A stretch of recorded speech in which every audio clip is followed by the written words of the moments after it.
چل اٹھ کام کر، سارا دن بستر توڑتی رہتی ہے۔ میں تجھے اس لیے تھوڑی نہ بیاہ کے لائی تھی کہ تو سارا دن بستر توڑے۔ نادیہ جو کہ معصوم سی تھی ساس کی باتیں سن کر سارا کام گھر کا کرتی۔ نادیہ کی ساس بہت ہی چالاک تھی۔ بیٹے کی شادی کے بعد ساس کچھ دن تو ٹھیک رہی، مگر پھر آہستہ آہستہ اس نے اپنے رنگ دکھانا شروع کر دیے۔ عالیہ بیگم روایتی ساس بننے لگی۔ 18 سالہ ماریہ جو کہ اپنی ساس کی ساری باتیں سنتی تھی، اس نے ٹھان لی تھی کہ اب اپنی ساس کو شکایت کا ایک موقع بھی نہیں دے گی۔ وہ جانوروں کی طرح دن رات گھر میں کام کرتی۔ عدنان بھی اپنی ماں کی ہی سنتا تھا، وہ بھی اپنی بیوی ماریہ سے اکھڑا اکھڑا رہتا تھا۔ یہ سلسلہ یہیں نہیں رکا تھا۔ ساس نے اپنے بیٹے سے اپنی بہو کی جھوٹی سچی شکایتیں لگانا شروع کر دی تھیں۔ طیش میں آ کر عدنان بھی ماریہ کو خوب مارتا، اور انہی بے کیف دنوں میں اس نے ایک بیٹی کو جنم دیا۔ اب ماریہ کے جینے کا مقصد صرف اس کی بیٹی تھی، جس کا نام اس نے نور رکھا تھا۔ مگر ماریہ پہ طعنے کم نہیں ہوئے تھے۔ ایک دن ماریہ کچن میں کھانا بنا رہی تھی۔ کھانا بنا کر وہ ساس کے آگے لے کر گئی تو ساس جلی کٹی سنانے لگی۔ ماریہ کو کہتی جلی روٹی لے کر آ گئی ہے۔ ماریہ چپ کر کے کچن میں واپس جانے لگی، جس پر ساس نے اسے کہا کہ ہاں میں کچھ بھی کہتی رہوں یہ منہ نہیں کھولے گی۔ ماریہ کی ہر اچھائی کو برائی بنا کر پیش کیا جاتا۔ شادی کا چوتھا سال تھا، اس نے دوسری بیٹی کو جنم دیا۔ اب ساس نے بیٹیوں کے طعنے دینا شروع کر دیے۔ یہی وہ بات تھی جو ماریہ کو اندر سے توڑ رہی تھی۔ ماریہ کو اپنی ساس پر بہت غصہ آنے لگا تھا، لیکن وہ پھر بھی چپ رہتی، کیونکہ وہ پیچھے میکے میں اپنے بوڑھے ماں باپ کو بھی پریشان نہیں کرنا چاہتی تھی۔ اسے ماں کی وہ نصیحت یاد آ گئی تھی کہ بیٹی اب یہی تمہارا گھر ہے، نیک لڑکی وہی ہوتی ہے جو ڈولی میں سسرال جائے اور پھر مر کے ہی وہاں سے نکلے۔ ایک دن ماریہ تیز بخار میں تپ رہی تھی۔ دونوں بچیاں بھی ساتھ سو رہی تھی۔ اس نے ناشتہ بنانے کی ہمت کی لیکن اٹھ نہ سکی، جس پر عالیہ بیگم چیخنے لگی۔ ماریہ کو بستر سے اٹھنے کا حکم دیا، مگر ماریہ میں اتنی ہمت بھی نہیں تھی کہ انہیں بتا سکتی کہ مجھے بخار ہے۔ اتنے میں ساس صاحبہ ماریہ کے سر پہ پہنچ گئی۔ کیا بات ہے مہارانی، آج کیا ڈرامے بازی لگائے رکھی ہے؟ تیرا شوہر باہر بھوکا بیٹھا ہے، اسے ناشتہ نہیں دینا؟ ماریہ نے ساس کو بہت ہی آرام سے کہا، امی مجھے بہت تیز بخار ہے، مجھ سے اٹھا نہیں جا رہا۔ اگر مجھ میں ذرا سی بھی ہمت ہوتی تو میں ضرور ناشتہ بنا لیتی۔ ساس نے کہا اپنی یہ ڈرامے بازی بند کرو، جلدی اٹھو اور ناشتہ بناؤ، تیرے شوہر نے کام پر بھی جانا ہے۔ وہ ہمت کر کے اٹھی، اپنی الماری سے بخار کی دوا نکالی اور کھا گئی۔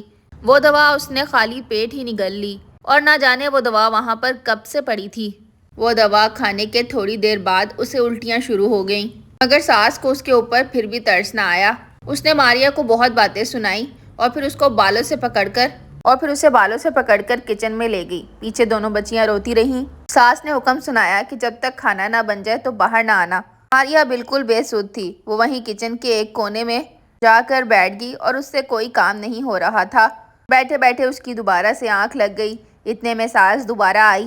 ماریہ پہ بہت چیخی چلائی لیکن اس کی آنکھ ہی نہیں کھل رہی تھی۔ ساس نے کہا رک، تیری طبیعت صاف کرتی ہوں۔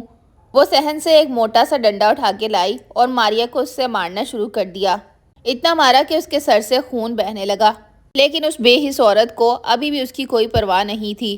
تھوڑی دیر بعد اس کا شوہر کام سے آیا، ماریہ کو اس حالت میں دیکھا تو فوراً ہسپتال کی طرف بھاگا۔ وہ ماریہ کو ہسپتال لے گئے۔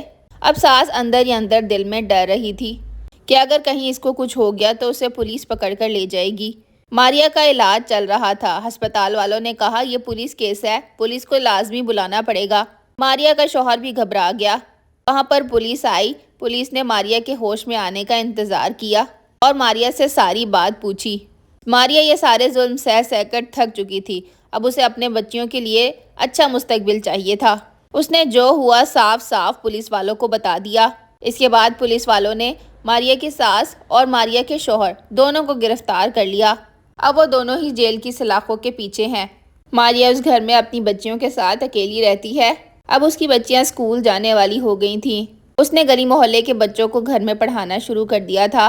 کچھ پیسے آ جاتے تو وہ اپنا گزر بسر کر رہی تھی۔ اس نے اپنی بچیوں کو اسکول میں داخل کروا دیا تھا۔ اب اس کے اوپر ان بچیوں کی ذمہ داری تھی، مگر وہ اکیلے بہت اطمینان سے اپنی زندگی گزار رہی تھی۔ دوسری طرف ماریہ کی ساس اور ماریہ کے شوہر کی سزا ابھی باقی تھی۔ دونوں ماں بیٹے نے ماریہ کی بہت منت سماجت کی کہ ہمیں یہاں سے نکال لو، ہم نے ہی تمہاری زندگی خراب کی ہے۔ ساس نے اس سے رو رو کے معافیا مانگی کہ اب میں تمہارے ساتھ ایسا نہیں کروں گی، اپنی بیٹیوں کی طرح تمہیں رکھوں گی، پلیز ہمیں یہاں سے نکال لو۔ ماریا نے وہ 1 سال بہت اچھے سے گزارا، اپنی بیٹیوں کی پرورش بہت اچھے طریقے سے کی، اور پھر پورے 1 سال کے بعد اپنے شوہر اور اپنی ساس کو جیل سے چھڑوا لیا۔ ایک وہ ماریا جس کی کبھی زبان نہیں کھلتی تھی، آج ایک طاقتور لڑکی بن چکی تھی۔ ہمارے معاشرے میں بیٹیوں کو سکھایا جاتا ہے کہ تم چپ رہو، رہنا اچھی بات ہے، لیکن اگر ظلم حد سے بڑھ جائے تو اس پر آواز اٹھانی چاہیے۔ ماریا نے اپنی ساس کو اچھا سبق سکھایا، اور وہ شوہر جس نے آج تک ماریا کو کبھی بھی نہیں پوچھا تھا، آج وہ ماریا سے پوچھے بغیر کوئی کام نہیں کرتا۔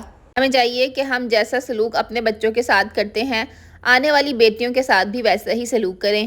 ماریا نے اپنے اوپر ہونے والے ظلم کے خلاف آواز اٹھائی، اور آج اس کا مضبوط سہارا اس کی بیٹیاں ہیں، جنہیں وہ اچھی تعلیم دے رہی ہے۔